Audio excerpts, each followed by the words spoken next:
Good morning, all of you. This is Ritu Sidana, your SST teacher. Today we are going to start our lesson 14, Feature Story Indian Freedom Struggle. तो जो Indian freedom struggle है उसको हम लोग start कर रहे हैं। तो इसमें इस चैप्टर में what we are going to start, हम कौन कौन से टॉपिक को कवर करेंगे। First is exploitation of Indians. जो इंडियंस का जो इंडिया में रहने वाले लोग हैं उनका एक्सप्लॉयटेशन मीन टू से जो उनका शोषण होता था बाय द ब्रिटिशर, वो कैसे होता था। And timeline of the Indian freedom struggle, और जो उनका फ्रीडम स्ट्रगल है, जो जो उनका जो फ्रीडम स्ट्रगल है बिटवीन 1800 टू 1916, ईयर बताया है उन्हें 1800 से 1916 के बीच में जो उनका फ्रीडम स्ट्रगल था, जो उन्होंने स्ट्रगल मतलब जो उन्होंने सहन किया था, संघर्ष किया था, वो क्या था। तो लेट्स गेट स्टार्टेड। तो ये एक इन पिक्चर्स के थ्रू एक स्टोरी बता रहे हैं कि वहाँ के जो फार्मर्स थे उनकी कंडीशन क्या थी। तो वो स्टार्ट कर रहे हैं। इन 1600 the EEIC was granted a charter by Queen Elizabeth I to take control over trade in India। वो कह रहे हैं जो इन 1600 मतलब जो EEIC है, जो east English east India company है, कंपनी थी, उनकी जो क्वीन थी उस टाइम में एलिजा फर्स्ट, उसने इंडिया में व्यापार करने के लिए एक चार्टर ग्रांट किया। चार्टर होता है मतलब उसको चार्टर ही बोलते हैं, मतलब उसने इस तरीके का जो ये एक शो हो रहा है लिखित में एक चार्टर उसने क्या है ग्रांट किया। Here is your charter, thank you your highness. जैसे जो बड़े होते हैं उनको मतलब ये क्वीन थी तो वो जो सामने वाला पर्सन है वो थैंक यू हाइनेस कह रहा है क्योंकि उसने चार्टर को ग्रांट किया था। The British were eager to gain control over Bengal, India's richest province. अब ब्रिटिश क्या है, वो बहुत ईगर थे। ईगर का मीन होता है वो बहुत ज़्यादा एक्साइटेड थे, उत्सुक थे, क्योंकि वो क्या करने जा रहे थे, उनको कंट्रोल मिल रहा था ओवर बंगाल। बंगाल पे उनको जो है कंट्रोल मिल रहा था। इंडियाज रिचेस्ट प्रोविंस जो क्या था, बंगाल उस टाइम पे क्या था, इंडिया का जो है सबसे रिचेस्ट मतलब जो सबसे अमीर कह सकते हैं या जो सबसे ज़्यादा जिनके पास पैसा था, ऐसा प्रांत था। प्रोविंस मतलब प्रांत था। It might be difficult to convince the nawab of Bengal. अब उनमें से एक जो पर्सन था जिसको जिसको जिसने चार्टर लिया था, वो कहता है अभी जो बंगाल के नवाब हैं उनको कन्विंस करना, मतलब कन्विंस का मीन टू होता है समझाना, बहुत मुश्किल है। Then there is only one option, war. तो कह रहे हैं अभी अगर उनको समझाना मुश्किल है तो खाली एक ही ऑप्शन हमारे पास बचता है। वो क्या बचता है, वॉर, है ना, खाली युद्ध करना ही बचता है। This led of the battle of Plassey in 1757। तो इस सब के चलते हुए कौन सा बैटल हुआ था, कौन सा युद्ध हुआ था, प्लासी का। प्लासी वाला 1757 में हुआ था। Siraj ud Daula the nawab of Bengal was defeated. उसमें क्या हुआ था, जब ये बैटल हुआ था प्लासी का, उसमें जो सिराज उद दौला थे वो नवाब थे बंगाल के, वो क्या है, हार गए थे। The British are becoming a threat to us. वो कह रहे हैं जो ब्रिटिश हैं वो क्या कर रहे हैं, हमें धमकी दे रहे हैं। व्हाट अनदर बैटल, वो कह रहे हैं दूसरे बैटल के लिए, मतलब दूसरी लड़ाई के लिए वो कह रहे हैं हमें क्या कर रहे हैं, वो कह रहे हैं। The battle of Buxar was fought in 1764। अब ये क्वेश्चंस हमारे हैं भी, 1757 में कौन सा बैटल हुआ था, बैटल ऑफ प्लासी। और उसके बाद में जो बक्सर का बैटल था वो कब लड़ा गया था, 1764 में। And the British emerged victorious again. उसमें भी क्या है, जो ब्रिटिश थे उनको जीत मिली थी। With victory in Buxar, the company's rule in Bengal, Bihar and Orissa, जो उसका नाम अभी उड़ीसा है, began the exploitation of Bengal started। उन्होंने क्या किया, बंगाल के जो लोग हैं उनको उनका शोषण करना, मतलब उनको मतलब तरह तरह की बातों से उनका जो शोषण है पैसे के लिए तो वो करना स्टार्ट किया। जमींदार, ये वर्ड जो है ZAMINDARS, वो जमींदार वर्ड है। Become the permanent owner of the land and farmer lost the right over there land. अब उन्होंने क्या किया, जो जमींदार थे वो क्या है, परमानेंट ओनर बन रहे थे जो उस पर्टिकुलर लैंड के, जिसपे फार्मर्स क्या करते थे, सिर्फ खेती करते थे। उनकी जमीनें क्या है, उनके हाथ से निकल गई, और वो क्या है, और loss the right over there land. उनका क्या, अपनी जमीन पे तो हक रहा नहीं, क्योंकि क्या है, जो जमींदार थे वो परमानेंट उनके ओनर बन गए। This permanent settlement was made life very difficult for us. तो वहाँ के जो फार्मर्स थे वो उस जो ब्रिटिशर आने से इतने परेशान थे, तो उन्होंने उन्होंने बात करी भी, जो ये आपका परमानेंट सेटलमेंट है, इसने हमारी लाइफ को बहुत ही डिफिकल्ट बना दिया है। नेक्स्ट वो कह रहे हैं, factories in Britain used raw material that come from India. अब क्या था, जो फैक्ट्रीज, ब्रिटेन में फैक्ट्रीज क्या थी, वो इंडिया से क्या है, रॉ मटेरियल आते, और रॉ मटेरियल जो उनको वहां पे चीप रेट में, सस्ते रेट में मिल जाता था, तो वो क्या करते थे, वहां से आते और अपना क्या है, रॉ मटेरियल इंडिया से ले जाते और ब्रिटेन की फैक्ट्रियों में भेज देते थे। We can not grow crops for our families as we are told to grow indigo for factories. Indigo क्या है, एक तरह की क्रॉप है। वो क्या करते थे, ब्रिटेन जो ब्रिटिशर थे वो क्या करते थे, इंडिया के लोगों को ज्यादा से ज्यादा इंडिगो और कॉटन ग्रो करने के लिए कहते थे, ताकि क्या है, वो वहां से कॉटन, अपनी अपनी जो वहाँ की इंडस्ट्रीज हैं, वहाँ के लिए जो रॉ मटेरियल्स हैं, कॉटन है, हैंडलूम फैक्ट्रीज के लिए, वो क्या करते थे, वहां से इंडिया से लेके जाते थे। तो वो इंडिया के जो फार्मर्स थे उनको सिर्फ इंडिगो और कॉटन ही ग्रो करने के लिए कहते थे। तो वो कह रहे हैं भी, हम लोग अपनी फैमिलीज के लिए तो कुछ ग्रो कर ही नहीं पाते, क्योंकि we are told to grow, क्योंकि जैसा हमें कहा गया है, वहाँ के फार्मर कहते हैं, जहाँ जैसा कि हमें ग्रो करने के लिए कहा गया है इंडिगो फॉर फैक्ट्रीज, हमें इंडिगो उनकी फैक्ट्रीज के लिए ग्रो करने के लिए कहा गया है। आई कैन नॉट पे the taxes they demanded, my crops have failed. वो कह रहे हैं जितना वो कह रहे हैं, फार्मर आपस में बात करते हुए कह रहे हैं भी, मैं इतना टैक्स पे नहीं कर पाता जितनी उनकी डिमांड होती है। आई माई क्रॉप्स हैव फेल्ड, मेरी क्रॉप्स ये सब करने में फेल हो गई हैं। द ब्रिटिश आर यूजिंग अस। अब वो फार्मर सोच रहे हैं भी, जो ब्रिटिश है वो हमें यूज कर रहे हैं। They do not care for us, वो हमारी केयर नहीं करते हैं। We shall surely die of hunger and poverty. वो कह रहे हैं भी, हम लोग फार्मर्स आपस में बात कर रहे हैं भी, वो कह रहे हैं भी, हम लोग श्योरली मर जाएंगे हंगर से, भूख से, और पॉवर्टी होता है गरीबी, हम भूख और गरीबी से मर जाएंगे।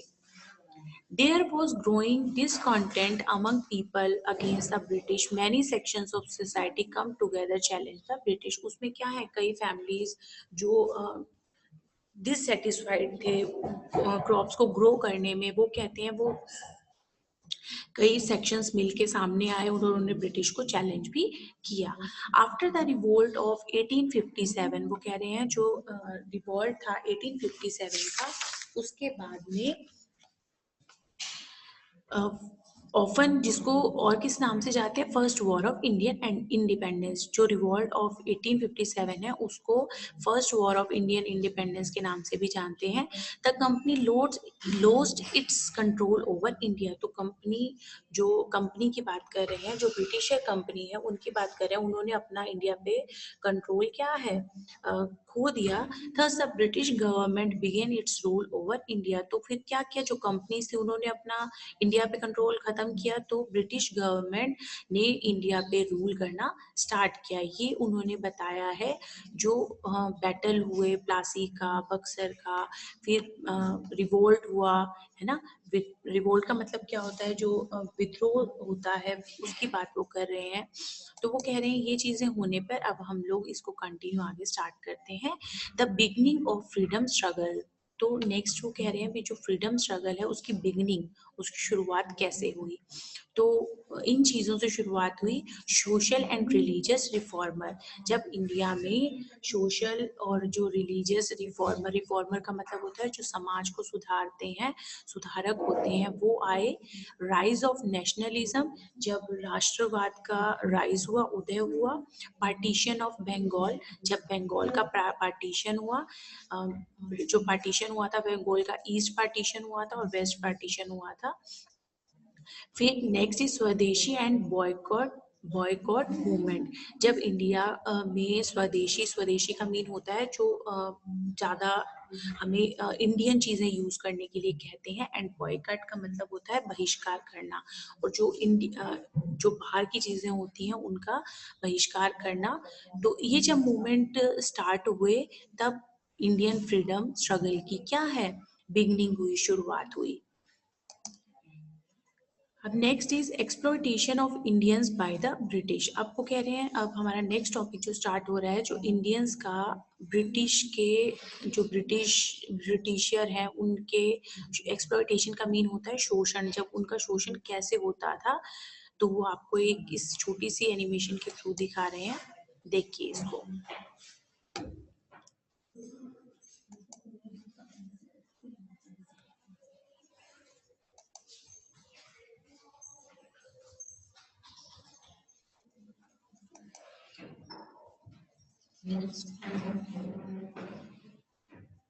Of the British led educated Indians to form the first political association named the Indian National Congress in 1885.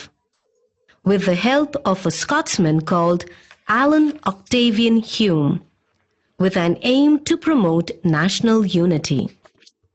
The successful efforts of the Indian National Congress in uniting the Indians led the British to follow the policy of divide and rule, and they partitioned Bengal into East and West Bengal in 1905. The partition was on religious lines, dividing the Hindus and the Muslims. This led to Swadeshi and boycott movements, which were so effective that the British were finally forced to reunite Bengal in 1911. However, the seeds of religious division resulted in the formation of All India Muslim League in 1906. Meanwhile, in 1907, during the Surat session of the Indian National Congress, the leaders split into two sections, the moderates and the extremists.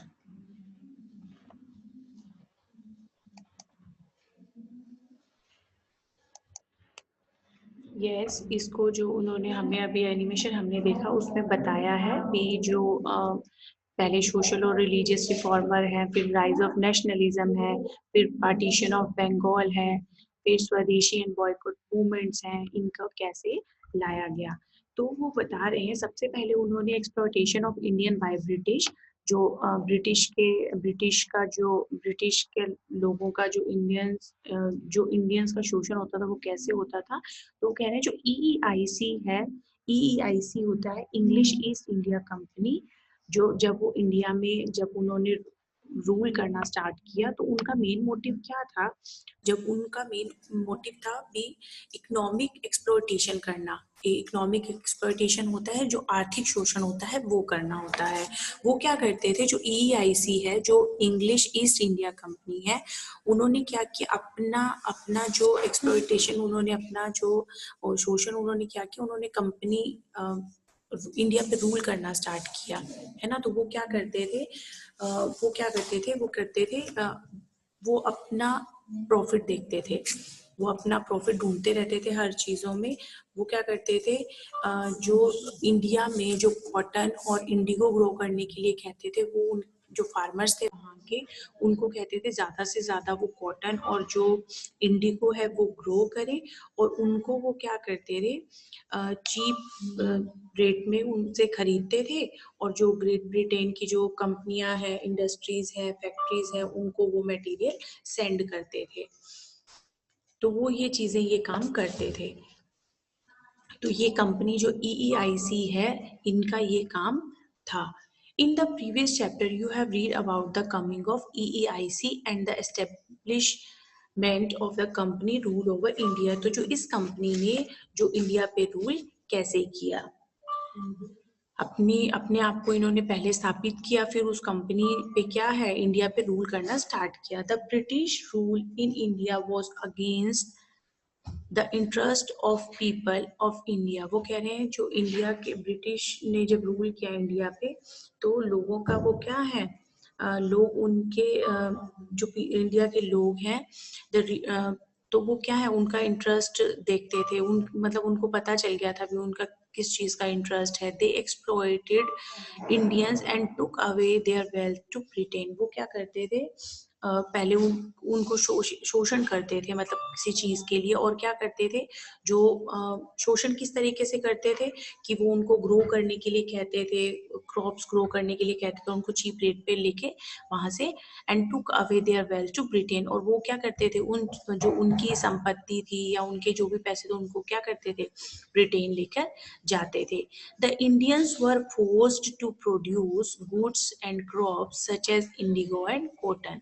वो Indians को क्या है force करते थे, मतलब उनको मजबूर करते थे प्रोड्यूस करने के लिए गुड्स और क्रॉप्स। कौन कौन सी, इंडिगो और कॉटन। इंडिगो भी एक तरीके की क्रॉप होती है, needed for factory and industries located in England. जो वहाँ इंग्लैंड की इंडस्ट्रीज और फैक्ट्रीज को जो चीजें चाहिए होती थी मार्केट के लिए, वो क्या करते थे,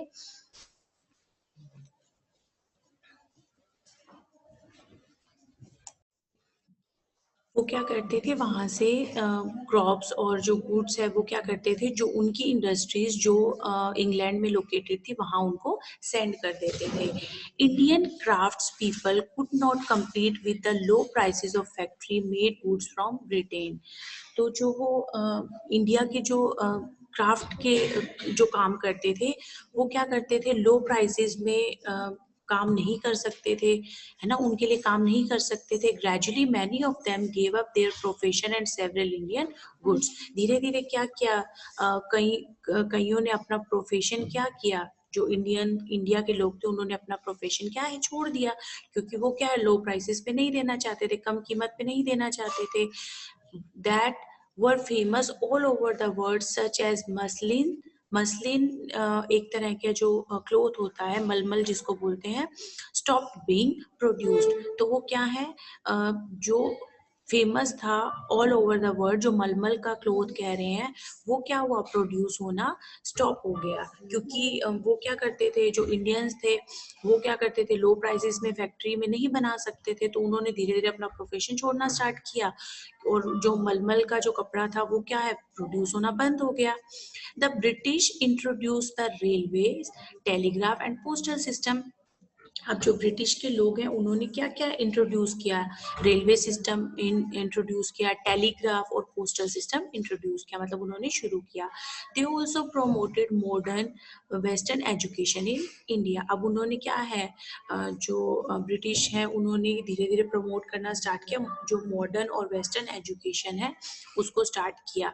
all of these were done to gain control of resources in India and manage them efficiently to serve British interest। अब धीरे धीरे क्या हुआ, उन्होंने उन पे जो उनका कंट्रोल था इंडिया में, उन्होंने स्टार्ट किया कंट्रोल करना, और उसको एफिशिएंटली, मतलब जो अच्छे तरीके से, जिसको कहते हैं एफिशिएंटली, अच्छे तरीके से ब्रिटिश मतलब जो उनका इंटरेस्ट था उसके हिसाब से उनको मैनेज करना स्टार्ट किया।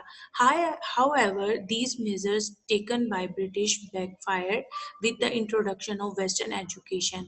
अब वो क्या था, जैसे वेस्टर्न एजुकेशन इंट्रोड्यूस हुई तो उन्होंने धीरे धीरे उसको स्टार्ट किया। With the introduction of western education, western education के आने से क्या है, उनको थोड़ा सा वो क्या है, धीरे धीरे उनको पता चलने लगा, political awakening took place among the Indians. अब वो क्या था, जो इंडियंस में जब वेस्टर्न एजुकेशन आई तो उनमें क्या है, जो वहाँ की राजनीति है उसको लेकर वो इंडियंस क्या है, थोड़े जागरूक हुए। मतलब अवेकिंग का मतलब होता है उनमें इस अवेयरनेस से रिलेटेड है, तो उसमें वो अवेयर हुए। This period also saw the rise of many social and religious reformer in India. तो जो ये समय था, इस समय में बहुत सारे सोशल और रिलीजियस रिफॉर्मर्स होते हैं, जो सुधारक होते हैं, जो समाज को सुधारते हैं, उनका राइज हुआ, मतलब वो आए इंडिया में। The new awakening gave the people of India a common purpose to fight against the British rule. तो जो ये वाला टाइम था, इससे इंडिया के लोगों को क्या है, एक पर्पस मिला, एक रीजन मिला, वो जागरूक हुए, और वो क्या है, ताकि वो लड़ सकें ब्रिटिश रूल के विरुद्ध लड़ सकें। तो इससे उनको क्या है, नया एक उनको रीजन मिला, एक पर्पस मिला।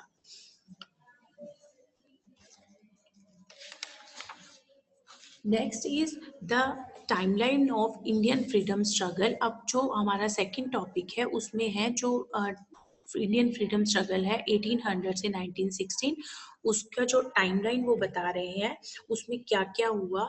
तो सबसे पहले वो कह रहे हैं 1800 ऑनवर्ड्स, सबसे पहले 1800 जो ऑनवर्ड्स है, उसमें राइज ऑफ सोशल रिफॉर्मर, जो सोशल रिफॉर्मर है उनका जो राइज हुआ, उन वो आए। तो कौन कौन आए, ये हम इस पिक्चर में देख रहे हैं। सबसे पहले वो कह रहे हैं Raja Ram Mohan Roy. The title Raja was given to Ram Mohan Roy by Mughal emperor Akbar in emperor Akbar second in 1831। जो इनको राजा राम मोहन राय हैं, जो सोशल रिफॉर्मर है, इनको राजा का जो टाइटल है वो किसने दिया, मुगल एम्परर अकबर ने दिया। There was a rise of new leadership among the Indians as many educated individuals began to question the British Raj. It marked the beginning of India struggle for freedom. वो कह रहे हैं सबसे पहले जो लीडर्स इंडिया में आए, उन Indians as many educate individual began question British, तो उन्होंने अपने एज अ ये बिगनिंग हुई इंडियन स्ट्रगल की, क्योंकि नए नए leaders Indians as a leadership जो उन्होंने किया, वो लोग आए। तो कौन कौन से लीडर्स आए थे, राजा राम मोहन रॉय, जिसको राजा का टाइटल किसने दिया था, अकबर सेकंड ने दिया था। स्वामी विवेकानंद, ये भी एक सोशल रिफॉर्मर है। Dayanand Saraswati, Syed Ahmad Khan and so on, और भी कई थे। तो ये इन्होंने कुछ लीडर्स के नेम बताया। अब इनका कंट्रीब्यूशन क्या बता रहे हैं। The social leaders urged Indian to work towards improving the condition of women. तो जो उनका मेन जो सोशल जो लीडर्स थे, उन्होंने क्या किया, उन्होंने लोगों को, जो इंडियंस थे, अर्ज का मतलब होता है उनको आग्रह किया या उनको कहा किसके वर्क करने के लिए, जो वुमेन्स की कंडीशन है उसको इम्प्रूव करने के लिए उन्होंने कहा। Encourage the spread of modern education among all, और उन्होंने इसको एनकरेज किया, मॉडर्न एजुकेशन को फैलाने के लिए, उनको एजुकेशन सबके बीच में सबको मिले, तो उसके लिए उन्होंने क्या किया, एनकरेज किया। Criticized and fought to abolish superstitious beliefs and practice such as child marriage and sati in the society. जो चाइल्ड मैरिज है, तो उन्होंने क्या है, इस इन चीज़ों को खत्म किया, या कह रहे इस, ये सुपरस्टिशियस का मतलब होता है वहम करना, या होता है ना, तो वो इन चीज़ों पे बिलीव करते थे। जैसे छोटे छोटे बच्चों की शादी कर देते थे। सती का मतलब होता है जो वुमेन होती है, जब उसके हस्बैंड की डेथ हो जाती है, तो वो भी उनके साथ डेथ हो जाती है, तो उसको खत्म करने के लिए उन्होंने इस चीज को समाप्त किया।